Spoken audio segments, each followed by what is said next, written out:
안녕하세요. 오늘 밤 여러분의 이야기를 전해드립니다. 시골의 겨울 새벽은 유난히 길었습니다.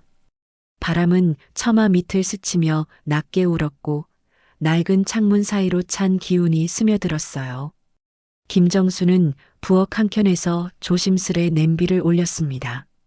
된장 한 숟갈을 푹 떠넣자 구수한 향이 방 안을 천천히 채워갔습니다. 그녀는 한참을 가만히 서서 냄비 속을 들여다보았습니다. 김이 피어오르는 그 모습이 마치 살아있는 것처럼 느껴졌죠. 오늘은 좀 더 진하게 끓여야겠네. 혼잣말을 내뱉으며 그녀는 국자를 천천히 휘저었습니다. 주걱으로 된장을 풀며 고추와 두부, 감자를 순서대로 넣었습니다.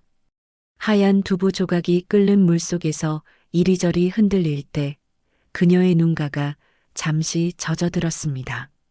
식탁 위에는 세 개의 빈 그릇이 가지런히 놓여 있었어요. 큰아들 성우, 딸 은지, 막내 준호의 자리였습니다. 그릇마다 조금씩 다른 무늬가 있었지만 모두 오래되어 가장자리가 달아 있었습니다. 그녀는 그릇을 바라보다가 이내 손끝으로 살짝 문질렀습니다. 다른 무늬 속에는 아이들이 어릴 적 웃음소리가 여전히 남아있는 듯 했죠. 성우는 요즘 바쁘다 하고 은지는 멀리 있고 준호는 연락도 없고 그녀의 목소리는 공기처럼 흩어졌습니다. 식탁 건너편 벽에는 오래된 가족 사진이 걸려 있었습니다. 사진 속에서 세 남매는 활짝 웃고 있었고 정수는 그 웃음 뒤로 자신이 서 있는 걸 발견했습니다. 그녀의 눈빛엔 그때의 젊음과 생기가 고스란히 남아 있었습니다. 냄비가 다시 끓어오르자 그녀는 서둘러 불을 줄였습니다. 국자를 들어찌게 맛을 봅니다.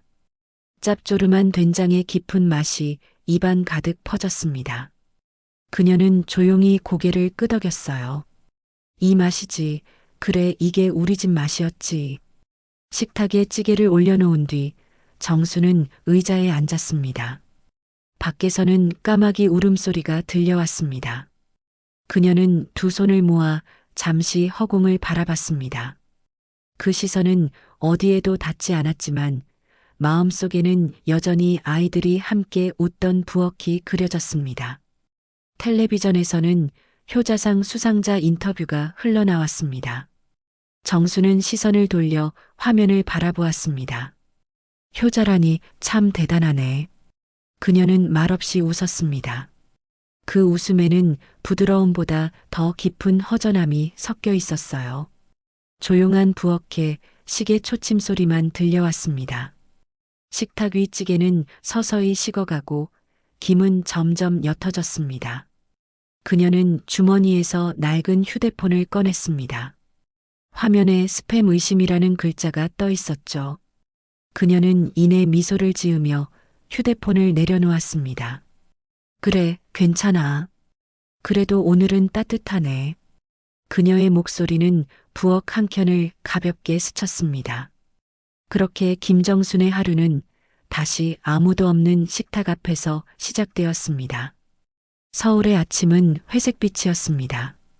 고층 빌딩 사이로 차들이 빽빽하게 줄지어 있었고 사람들은 바쁘게 휴대폰을 보며 걷고 있었어요. 그 속에서 박성호는 한 손에 커피를 들고 회사 건물로 들어섰습니다. 정장 자락을 매만지며 그는 엘리베이터 버튼을 무심하게 눌렀습니다. 그의 표정에는 피로와 무심함이 함께 묻어 있었습니다. 회의실 문이 열리자 여러 명의 직원이 이미 자리 잡고 있었습니다. 대형 스크린에는 프레젠테이션 화면이 켜져 있었죠. 성우는 태블릿을 꺼내들며 침착하게 자료를 넘겼습니다. 이번 분기 실적은 목표치보다 3% 상회했습니다. 그의 목소리는 차분했지만 눈빛엔 생기가 없었습니다. 회의가 끝나자 직원 하나가 다가와 조심스레 말을 꺼냈습니다. 부장님, 오늘 어머님 생신이라고 들었습니다. 내려가셔야 하는 거 아닌가요? 성우는 잠시 멈칫했지만 이내 웃으며 대답했습니다. 그거요, 다음에 가도 되죠. 요즘 바빠서요. 그의 말은 가볍게 흘렀고 직원은 어색한 미소만 지었습니다. 사무실로 돌아온 그는 창밖을 바라보았습니다. 창문 너머에는 멀리 뿌연 하늘과 수많은 아파트 단지가 펼쳐져 있었어요. 그는 문득 핸드폰을 열어보았습니다. 엄마라는 이름 옆에는 여러 통의 부재중 전화가 찍혀 있었습니다. 성우는 입술을 깨물다 이내 화면을 꺼버렸습니다. 내일 하지 뭐. 그의 혼잣말이 텅 빈 사무실에 메아리 쳤습니다. 퇴근길, 도로 위엔 붉은 브레이크 등이 길게 이어졌습니다. 차 안에서 라디오 DJ가 오늘은 어머니의 손맛이 그리운 날이네요 라고 말했습니다. 성우는 무심히 볼륨을 낮췄습니다. 라디오 소리가 잦아들자 차 안은 고요해졌고 그때서야 마음 한구석이 묘하게 시려왔습니다. 하지만 그는 그 감정을 애써 무시한 채 와이퍼를 켜며 앞을 바라보았습니다. 집에 도착하자 아내 윤정이 거실 소파에 앉아 있었습니다. 여보, 이번 주말엔 시골 내려가. 성우의 물음에 아내는 지루하다는 듯 말했습니다. 아휴, 또 거기 가면 일만 늘지. 이번엔 그냥 쉬자. 그녀의 말에 성우는 아무 대답 없이 웃으며 넥타이를 풀었습니다. 거실 한켠의 TV에서는 예능 프로그램이 흘러나왔습니다. 환하게 웃는 출연자들 뒤로 가족이란 건 함께 있을 때 더 단단해진다라는 문구가 자막으로 떠올랐습니다. 성우는 그 자막을 몇 초간 바라보다가 리모컨을 눌러 화면을 꺼버렸습니다. 순간 방 안이 조용해졌습니다. 그 고요 속에서 냉장고 모터 소리만이 작게 울렸습니다. 그는 소파에 몸을 기대고 눈을 감았습니다. 머릿속에는 짧은 영상처럼 지나가는 장면이 하나 있었습니다. 어릴 적 엄마가 차려준 된장찌개 앞에서 숟가락을 들던 기억이었습니다. 그날의 냄새가 잠시 떠올랐지만 그는 금세 눈을 떴습니다. 그땐 맛있었는데. 혼잣말이 입 밖으로 새어나왔지만 아무도 듣지 못했습니다. 그는 다시 휴대폰을 들어 엄마 연락처를 눌렀습니다.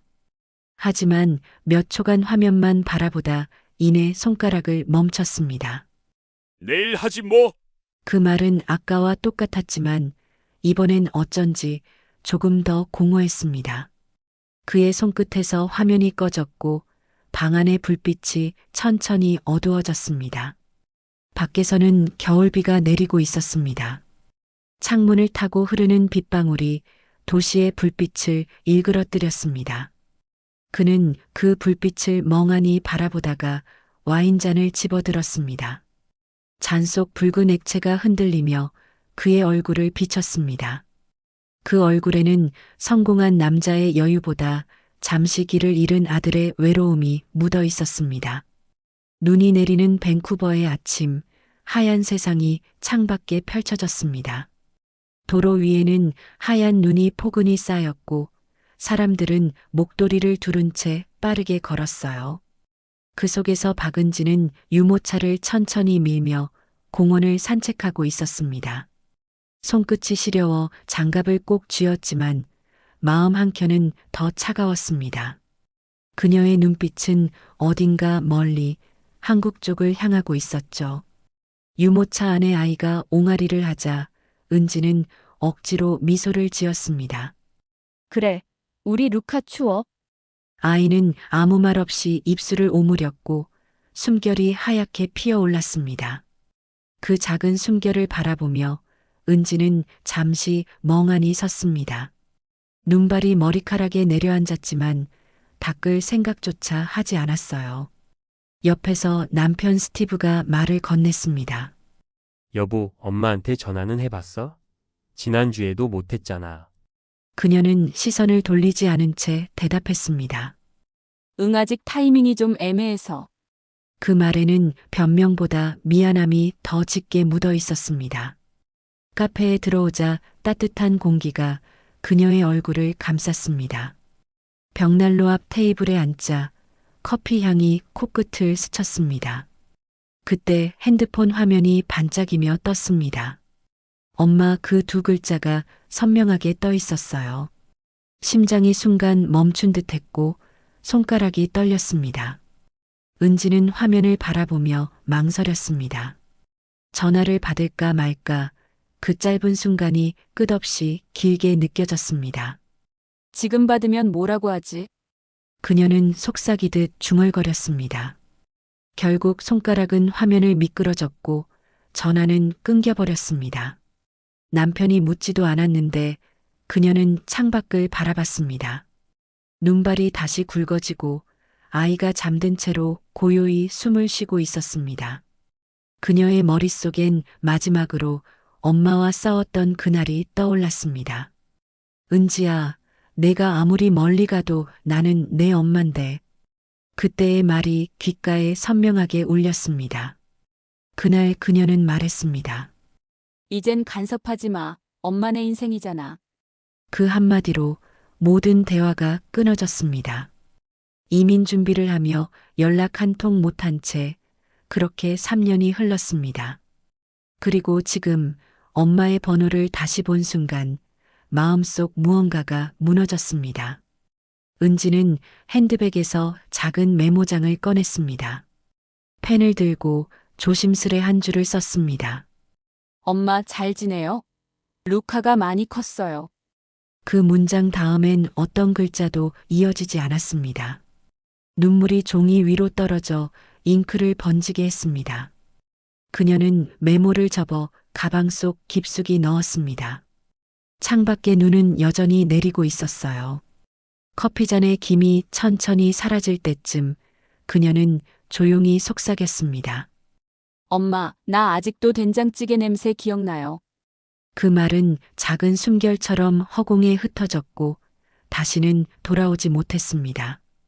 그녀는 고개를 숙인 채 유모차를 밀며 카페를 나섰습니다. 멀리서 교회 종소리가 울렸고 하얀 도시는 여전히 낯설게 빛났습니다. 그녀의 발자국이 눈 위에 차곡차곡 남았지만 돌아서면 금세 사라졌습니다. 그녀의 마음도 그 발자국처럼 흔적 없이 지워져 가는 듯 했죠. 그리고 그때 꺼진 휴대폰이 주머니 안에서 짧게 진동했습니다. 그녀는 그 진동을 느꼈지만 끝내 꺼내보지 않았습니다. 회색빛 하늘 아래 시골 도로를 달리던 구급차가 길게 사이렌을 울렸습니다.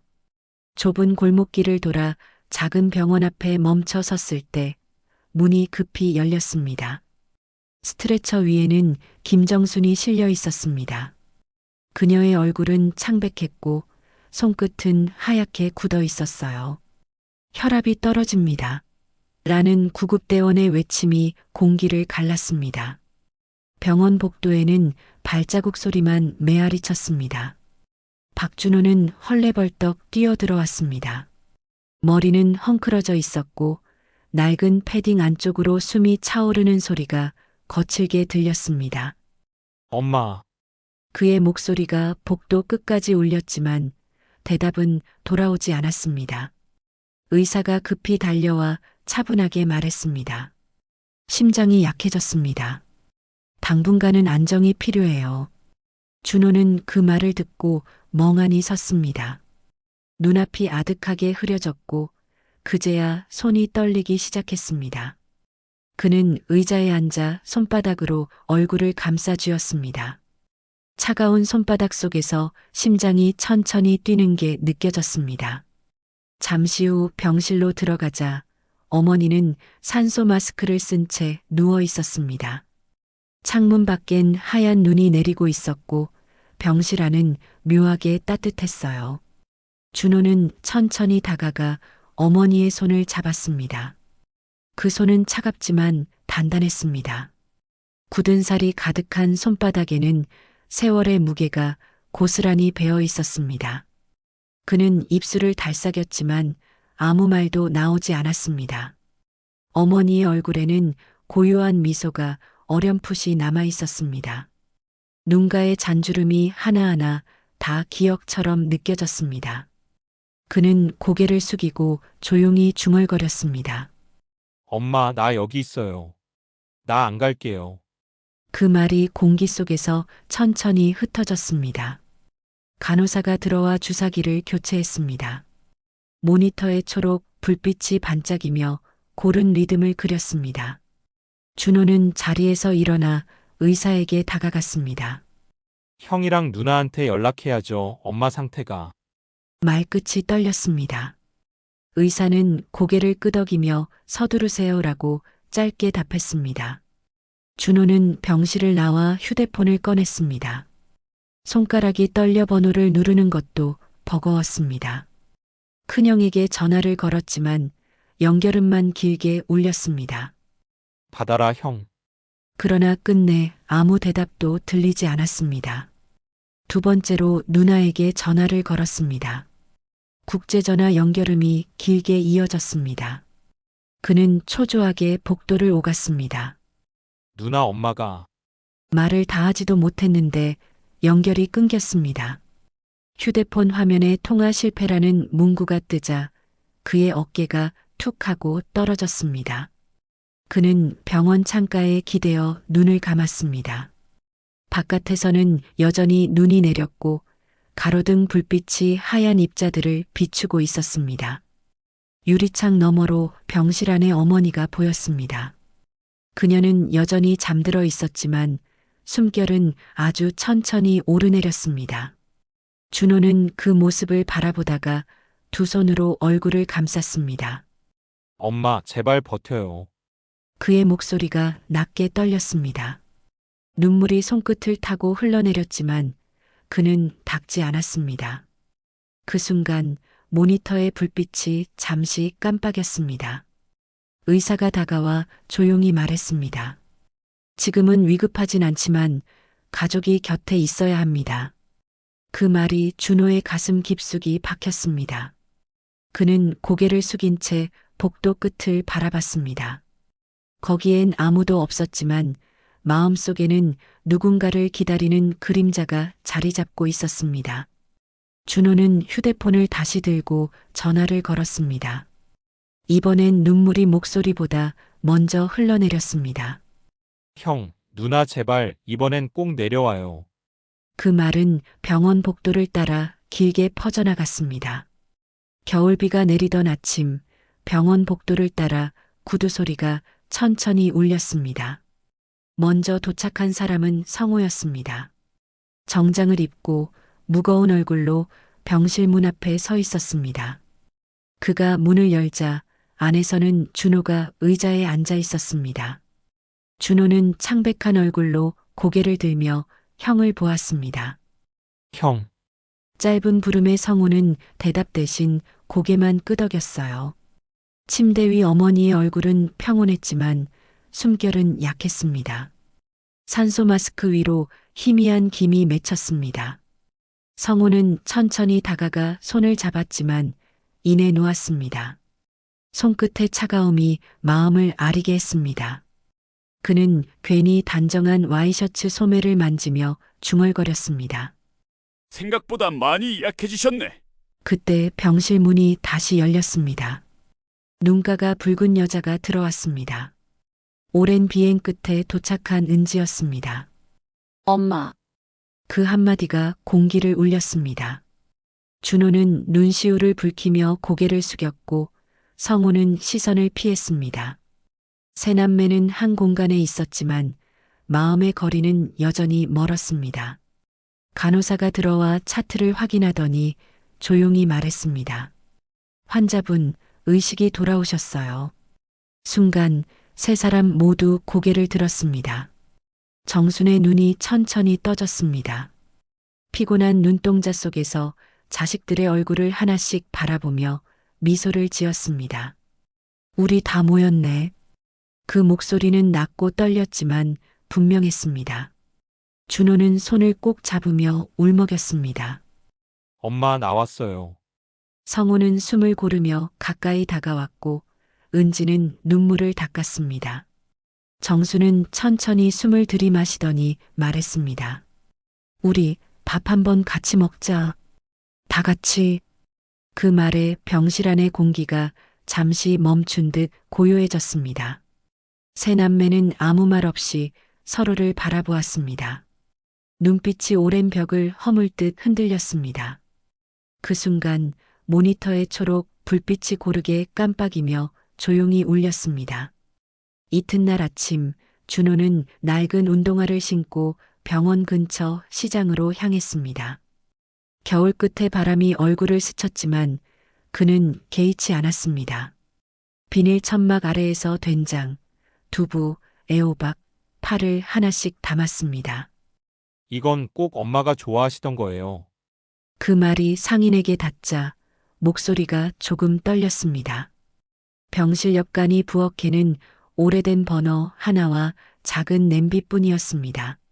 성우는 정장을 벗고 와이셔츠 소매를 걷었습니다. 칼을 잡은 손끝이 어색했지만 진지했습니다. 은지는 재료를 씻으며 조용히 눈물을 닦았습니다. 세 남매가 함께 부엌에 서 있는 건 정말 오랜만이었죠. 끓기 시작한 냄비에서 김이 피어오르자 준호가 말했다요. 형, 냄새 나지? 성우는 눈을 감고 고개를 끄덕였습니다. 그 향은 어린 시절의 기억을 꺼내듯 익숙했습니다. 된장은 한 숟갈 더 넣어야 진국이야. 은지가 엄마의 말투를 흉내내며 웃었습니다. 잠시 병실 문 앞까지 웃음소리가 새어나왔습니다. 찌개가 끓으며 색이 깊어졌습니다. 준호가 국자를 들어 한 숟갈을 맛보았습니다. 이거 엄마 맛이야. 그 말에 성우와 은지는 동시에 고개를 끄덕였어요. 그들은 한동안 아무 말 없이 냄비를 바라보았습니다. 잠시 후 간호사가 병실 문을 열고 말했습니다. 어머니, 드실 수 있을 거예요. 세 남매는 식탁을 조심스레 차렸습니다. 정수는 천천히 상체를 일으켰습니다. 냄비에서 올라오는 향을 맡자 눈을 감고 미소 지었습니다. 그래, 이 냄새지. 그녀는 한 숟갈을 떠입에 넣었습니다. 잘 끓였네, 우리 애들. 다 컸네. 그 말 한마디에 세 남매의 눈가가 동시에 젖었습니다. 그날 병실 안에는 울음보다 더 따뜻한 침묵이 감돌았습니다. 밤이 깊어 병원 복도에는 불빛만이 희미하게 남아 있었습니다. 세 남매는 어머니 곁에서 말없이 앉아 있었습니다. 정순의 숨결은 느려지고 모니터의 파형은 고르게 출렁였습니다. 준호는 의자에 앉아 어머니의 손을 꼭 잡고 있었습니다. 그 손은 작고 거칠었지만 여전히 따뜻했습니다. 성우는 담요를 정리하며 어머니의 얼굴을 바라보았습니다. 이제 좀 괜찮으시죠? 대답은 없었지만 그녀의 입가가 살짝 올라갔습니다. 은지는 젖은 수건으로 이마를 닦으며 작은 미소를 지었습니다. 그녀의 손끝이 닿을 때마다 어머니의 눈썹이 살짝 움직였어요. 정수는 천천히 눈을 떴습니다.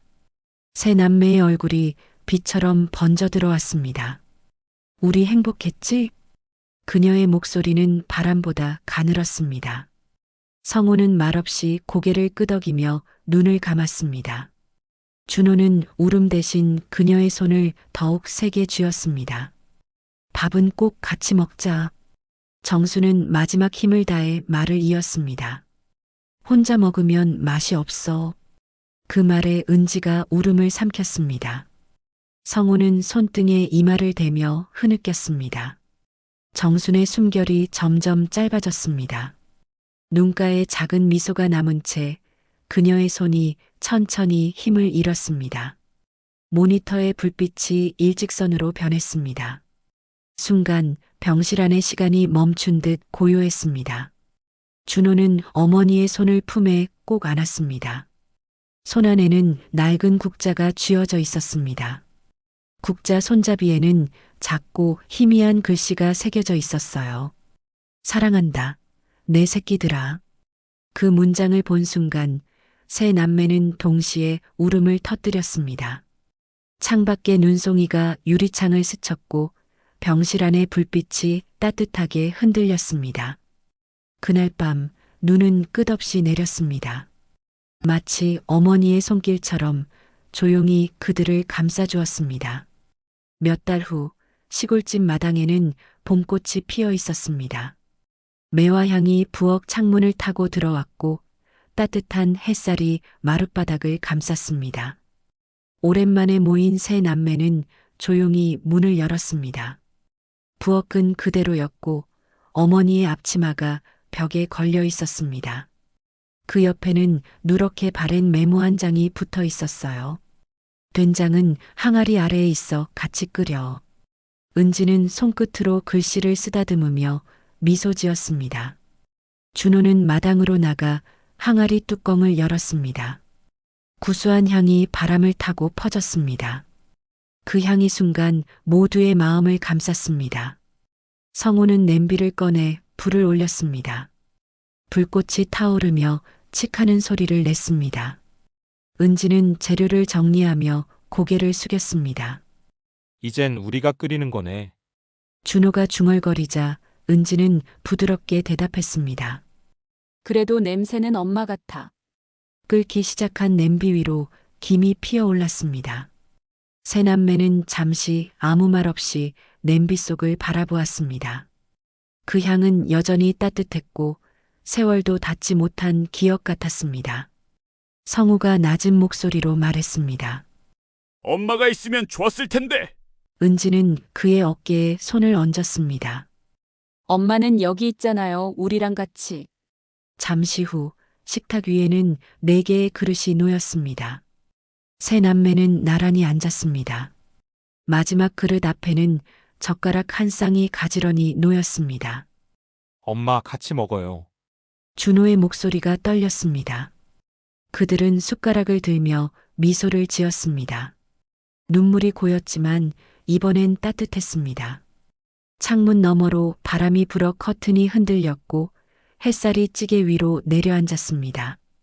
그날 부엌 안에는 다시 김이 피어올랐습니다.